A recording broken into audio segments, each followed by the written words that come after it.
नमस्कार मंडळी, आज मी तुमच्यासाठी घेऊन आली आहे एक नवीन गोष्ट. गोष्टीचे नाव आहे गणेशाची कृपा आणि गौरीचे धाडस. तर मित्रांनो, गौरी नावाची एक हुशार मुलगी राहत असते एका गावामध्ये. गौरी एक बुद्धिमान मुलगी असते, पण तिला जरा भीती वाटत असते अंधाराची आणि धाडसी गोष्टी करण्याची. एके दिवशी काय होते, गौरी गावातल्या गणपती मंदिरात जाते, कारण की तुमच्यासारखा गणेशा तिचं पण खूप फेवरेट असतं. मग ती गणपती बाप्पाला प्रार्थना करते की हे देवा, मला धैर्य दे, मला माझी भीती दूर करायची आहे, तू मला शक्ती दे. आणि असं म्हणून ती घरी येते आणि काय होता चमत्कार, तिच्या स्वप्नात येतो की खरंच गणपती बाप्पा, आणि तो तिला म्हणतो, गौरी, तुला खरंच तुझी भीती दूर करायची आहे?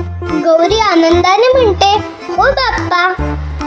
मग बाप्पा तिला म्हणतो, ठीक आहे, तर तुझ्यासाठी मी एक मोहीम देतो.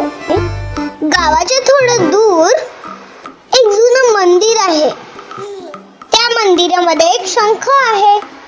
तो शंख जो कोणी वाजवेल त्याच्या मनातली भीती दूर होते. जमेल तुला हे करायला? गौरी तयार होते आणि सकाळ होते आणि तिला तिचं स्वप्न आठवतं. मग ती ते स्वप्न तिच्या आई वडिलांना सांगते. मग ते म्हणतात, वा गौरी, ही तर खूप छानच गोष्ट आहे.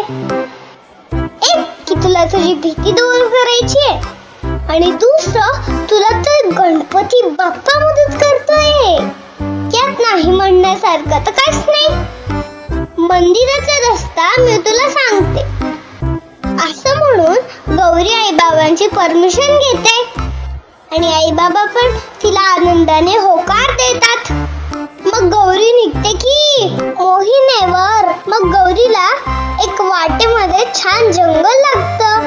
त्या जंगलातनं वाट काढत तिला एक माकड भेटतं.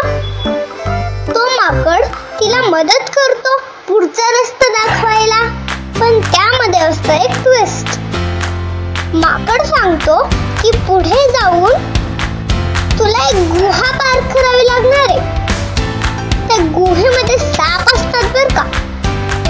गौरी थोडी बिचकते, पण तिला माहिती असतं आपल्याला आपली भीती दूर करायची आहे. त्यामुळे आपल्याला गुहा तर पार करावीच लागणार ना.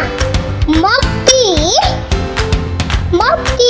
गुहेमध्ये जाऊन बोलते, गणपती बाप्पा मोरया.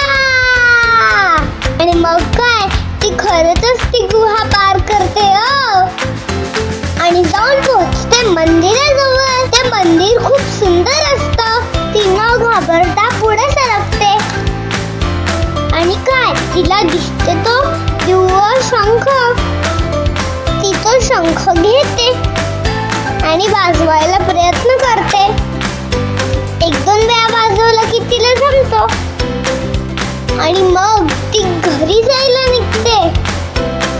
पण यावेळी मात्र ही गौरी थोडी वेगळी असते बर का. तिच्यामध्ये सुपर पॉवर आलेली असते, कशालाही आणि कोणालाही न घाबरण्याची. Okay, bye. Like, share, subscribe. मी द नेक्स्ट